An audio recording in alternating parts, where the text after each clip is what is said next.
Hey guys, what's going on? It's Brad here. I'm here with another video. Today's video is about showing you how to use Discord syntax. So syntax is pretty much incorporating code and color into Discord. Now, I get a few people, joining my Discord asking how I can do this.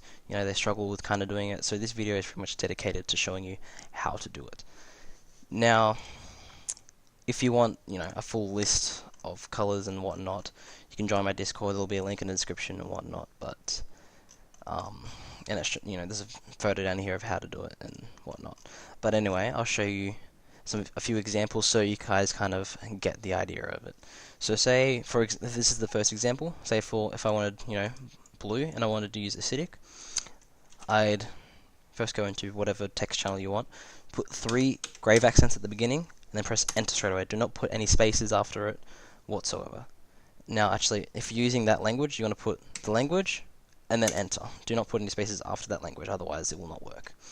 Now, we put in the code, so so this is pretty much what brings a color, right? So you got to have the equal sign before and after it. Obviously, like say for MD or diff, you got to have this kind of symbol to give it the color. If you don't have that, then it won't give you color. So for this, I want to put an equal sign before, my text for YouTube, and then the equal sign after, and then put my 3 grave accents again, and then I'm going to press enter. Comes up as blue. Now, to show you, say if I didn't have these, those symbols there, it'd just come up as normal, bubble text, which is not what we wanted, obviously. Even if you use one symbol, sometimes it works for some of them. For this one it does work, but some of them you need to have that one at the end as well. But sometimes it does, work for only one symbol at the beginning. But generally, to make it look, symmetric, you want to have one at the beginning, one at the end. Or it depends how your text works. You might want to only have one at the beginning, and that's fine. But it's important to have the one at the beginning. And if you need it, if you want it at the end, then you can have it at the end. But that's up to you. That's your choice. So that's acidic. So if you wanted to use that, obviously follow that rule, having the symbol at the beginning. Now, say if we're going to use CSS, right? Now you can see when it says hashtag blue, one word, that means this whatever is after the hashtag will come up in blue, but only for one word. And then after that, you'll need the brackets. Actually, no, you won't need the brackets. So if I did, 3 grave accents again, then CSS, do the hashtag, say this is blue, that's all one word, and then the rest after this is not blue, and then my 3 grave accents again. You can see the first word, like we said, is in blue. As long as it's one word, it is blue, and then the rest obviously is not blue. So that's how CSS works. So obviously you got to follow the rule of it. You don't have to have the brackets, that's just what I've put in, to show you that it's only one word here. And obviously you can do it with the dot as well. And then obviously for this one, you've got to put that the bracket there. And once you put the colon in there, you put your little what do you call it, quote mark. And then obviously everything after in that quotes is that. And then the bracket again is where it finishes off. So it's really, really simple, but people sometimes get confused with it. Now diff, a lot of people struggle with this one, and I'll show you how to do it. So you do your 3 grave accents as you always do. Diff, no spaces after it, as again, like I'm saying, you don't need to put any spaces. Press enter straight away. If you press enter, it won't actually send because you're in the syntax color now. Now what you need to do is put the hyphen, which changes it to red, put the space there, and say, whatever your text is, this is red text. And then your 3 grave accents again, right after. Sometimes it does work if you put it down here, but it's just easier. It will 100% work if you put it at the end. And that obviously comes up as red because we've used that symbol at the beginning, and that's what we want, alright? Obviously if we wanted green, we'd put a plus. Green again, we would put that exclamation mark. Now my favorite code is Markdown, or MD.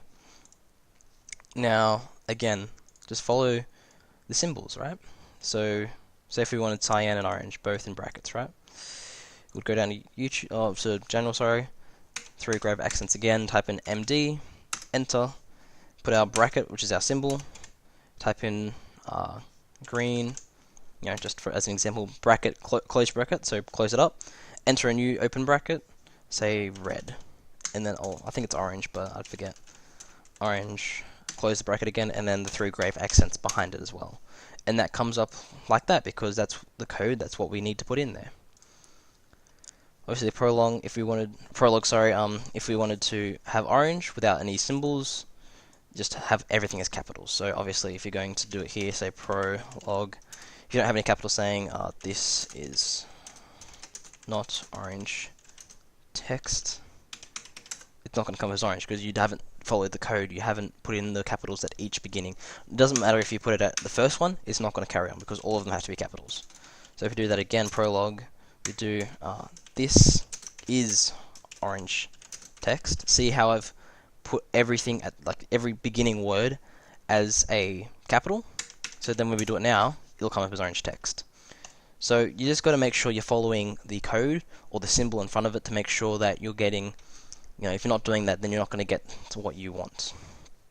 I know for this one, the yellow one, here in MD or Markdown, you can use only one symbol at the beginning. The beginning symbol is the most important one. Obviously, if it changes color and whatnot, you need that symbol at the end, but I know for this one, you don't need a symbol like it shows here, you don't need the second symbol, but the symbol at the beginning is the most important one. And text, I think a lot of people don't know how to use this one as well. It's fairly simple, it's like the other ones, obviously. Text, no spaces again, and then the $, like we said, I think that's the one. Yeah, $, and then obviously example text. Everything there comes up highlighted, which is what we wanted from that. So that's pretty simple. It's really easy to kind of see how it all works and see how it brings its color, and using the different codes set up here to, you know, make your Discord more colorful. Now, I've not included some of them into here. There are some other languages which you can use colors for, but I've just, you know, taken them out because they're they're not very user friendly to use, right? Like the code for it, like, you know, the symbols at the beginning, they're just not, you know, they're not helpful, and then they're mainly like, you know, 1 to 2 lines. Like this one, AutoHotkey, you'll very rarely use AutoHotkey, you won't need it very often. But things like MD, right? Like MD is the one you'll mainly use if you're using, you know, as like an informational Discord or whatnot, because it has the most information, it has the most code in it. And obviously, like the ones I showed you before, they would have, like, it would be in some other text which was easier to use and has better symbols and whatnot. So this is just the, you know, the basic list of what you know, might need or what you will most likely use, and, you know, is the most popular ones. But again, if you need any help, come into the Discord, link will be in the description again, and just come and ask me questions, and I'll be more than happy to help. Send me a DM, I'll respond to that as soon as I can, and that's about it for this video. Hope you guys enjoyed that and it was helpful for you, and I'll see you guys in the next video.